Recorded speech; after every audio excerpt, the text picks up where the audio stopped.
The full Epstein files may finally see the light of day. But have your Idaho lawmakers helped or stalled that process? This week, Idaho state lawmakers finally get a brief on the Qatari jets coming to Idaho. Idaho's AG and courts send the Satanic Temple packing, and Idaho pushes to be the center of nuclear development. This is the Yokel Idaho Midweek Report. We're giving you an overview of the news you need to know in Idaho for the last week. Did you know that there is one committee that decides how much of your tax dollars gets spent and in which way? Well, that committee, if you didn't know about it, is the JFAC committee. It stands for the Joint Finance Appropriation Committee. And they have been deciding how without any rules for some time. However, they finally have gotten some rules and stayed to the end to find out exactly what those look like and to learn more. Also, to get full coverage on these important stories and much more, you can go to our website. And to ensure you're the most informed Idahoan in the room, hit that subscribe button. Let's get into the episode. Starting off with our first story, and one that has been very popular in the news, and we'll have a little bit of an Idaho take to it. This week, the House votes on the Epstein Files Transparency Act, which would force the Justice Department to release all documents related to the Jeffrey Epstein sex trafficking case. President Trump reversed his position Sunday, now urging Republicans to support the bill after initially opposing it. As for the Idaho aspect on this, both of our representative Russ Fulcher and Mike Simpson refused to sign the discharge petition that forced this vote to happen. Back in September, Fulcher said he supported releasing the files, but preferred the House Oversight Committee's approach over the discharge petition, saying he wanted better victim privacy protections. Critics, however, call this an excuse to avoid bucking Trump and Republican leadership. But with Trump now supporting the release, the bill is expected to pass the House with overwhelming support. At the time of recording, that vote hasn't happened, so you in the future probably know that better than we do. As for whether Idaho's delegation will vote yes, remains to be seen, however. The Senate still needs to pass it for anything to really happen, and that outcome is very uncertain with the way that the Senate has been lately, especially with the government shutdown. Justice requires transparency, however, and Idahoans deserve to know where their representatives stand on holding powerful people accountable. And speaking of state lawmakers, we finally get an answer, or they did as well, this week about the Qatari Air Force training program coming to the Mountain Home Air Force Base. Colonel David Gunter briefed the legislature's Committee on Federalism on Friday, explaining a deal that caught everyone by surprise last month when Defense Secretary Pete Hegseth announced it. As for what's new and what we've learned, well, about 50 Qatari airmen will arrive around 2030. Man, it seems far off, but I know it'll be soon. Potentially growing to 300 people total when you count the U.S. personnel supporting the program. The training will last 10 years. Gunter says the program has been under development since 2018 and will operate as a U.S. flag squadron under American leadership. As for the concerns, several legislatures raised them, especially around Qatari's ties to terrorism. Representative Dale Hawkins from Fernwood told Gunter that constituents are flooding his office with worried calls and emails. Senator Cindy Carlson echoed these concerns for the record.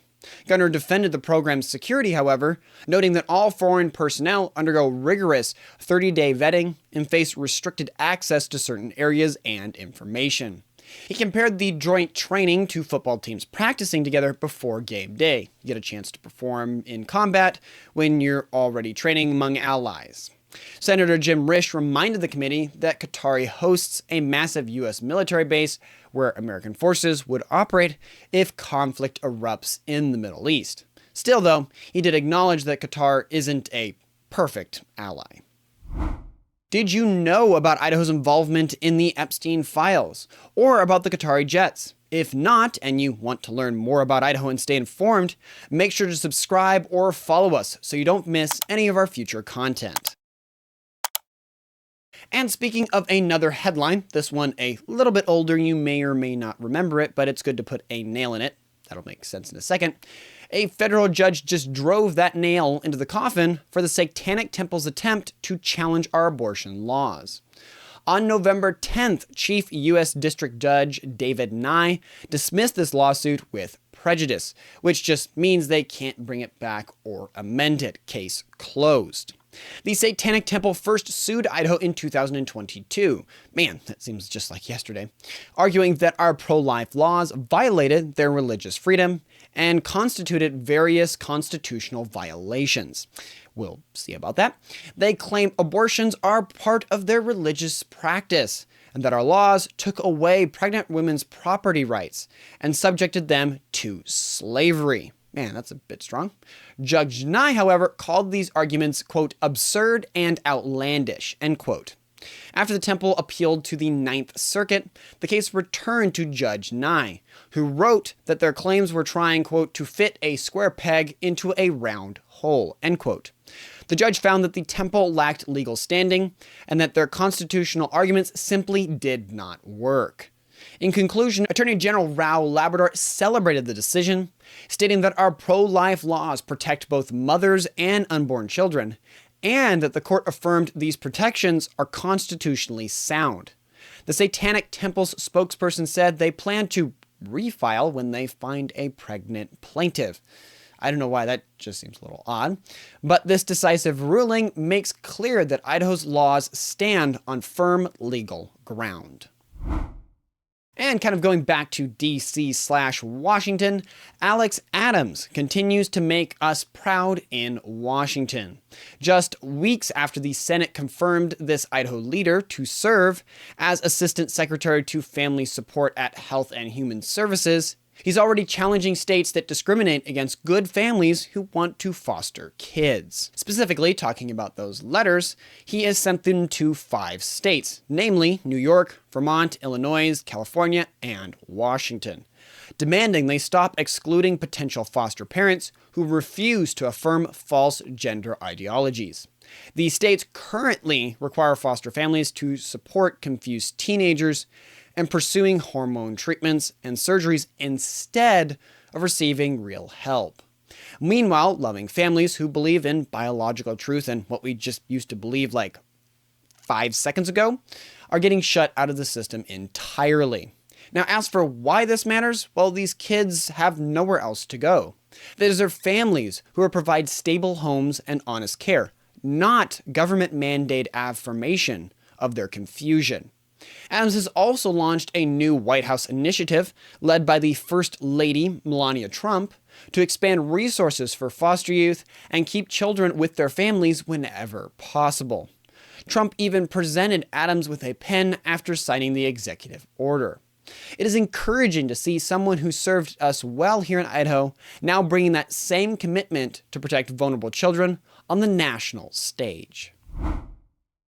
If you love the sound of people standing up for children, or any of the stories we've talked about so far, do us a favor and hit that like and subscribe/follow button. It helps us stay connected with you, and that like helps us reach more folks who love Idaho just like yourself. And coming back to Idaho and our state government, State Representative Lance Clow resigned from our legislature this month, and his departure comes at a significant time. He served Twin Falls for 32 years, first a city council member, then a mayor, and finally as a state representative since 2012.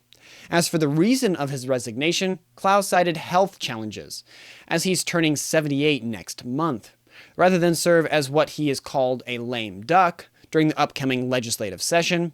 He chose to step down on November 30th. This decision reflects wisdom. He's recognizing he couldn't serve with full capacity and made way for someone who can. As for the impact on this, his earlier exit allows District 25 Republicans to nominate 3 candidates. Governor Little will then choose who fills the seat for the remainder of Clow term. This process ensures the district maintains representation as we head into the 2026 session. Clow chaired, for context, the House Business Committee and the previously led House Education for 4 years. When leaders serve faithfully and then step aside at the right time, they model something our culture often misses: that our roles exist to serve others, not ourselves. And speaking about state leadership and Little, our state continues to advance as a leader in nuclear energy. Governor Little's Office of Energy and Mineral Resources issued a request asking nuclear companies what they need to invest here. The state wants to know about site requirements, workforce needs, regulatory concerns, and what incentives could attract them. This builds on Idaho's existing strengths in this area, if you didn't know of Idaho's very illustrious history in nuclear. We're home to the Idaho National Laboratory, or INEL, the nation's leading nuclear research facility. Earlier this year, the Trump administration worked with our state to expand nuclear research at INEL while maintaining environmental commitments, because nuclear, I think, has the lowest carbon emission of any type when you consider all the parts, even solar. Kind of an interesting fact now, you can go look that up. INEL is also building the first new nuclear reactors in 50 years. Governor Little launched a nuclear task force in September, which I think we reported on if I remember correctly, to capitalize on growing energy demand. He noted that energy needs are expected to jump 30% soon, requiring scalable nuclear solutions beyond our current infrastructure, because we're not really going to be allowed to build another dam probably, and solar can't really handle the loads that industry really needs. Companies will have until December 12th to respond. Our state aims to attract not just reactors, but the entire supply chains that manufacture components for advanced nuclear technologies. Did you even know about Idaho's history with nuclear, let alone the different advancements we're trying to make with it? Or the Qatari jets that we talked about earlier? If so, don't hesitate to share this episode. Your shares help us keep you and others informed about what's happening in Idaho. And speaking of money and industry, and something that has a lot to do with that, for years our state's most powerful committee has been making multi-billion-dollar budget decisions without any official rules. The JFAC, or Joint Finance Appropriation Committee, controls over every dollar that flows through our state government, and, that's your money, from state police salaries to school funding. Yet, somehow, they've been operating without published guidelines for several legislative sessions, which we have one per year, so that means several years. This has created real problems, as you can probably guess. Committee members openly have feuded about how to vote, something that if JFAC wasn't already stressful enough, and confusion has spread about what it actually takes to pass a budget.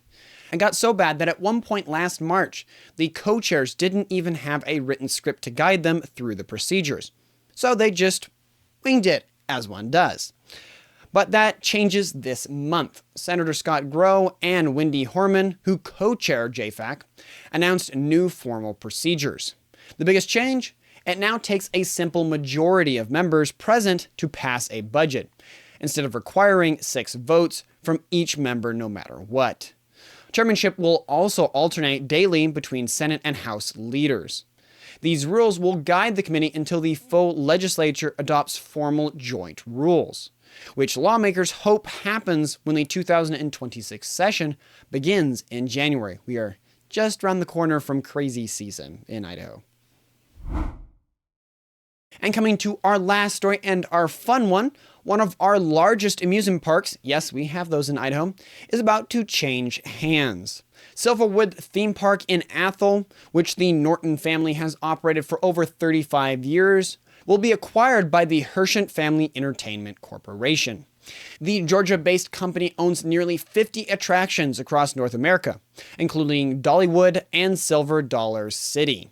These two parties signed an exclusive term sheet last week and have begun their due diligence process before they finalized the deal.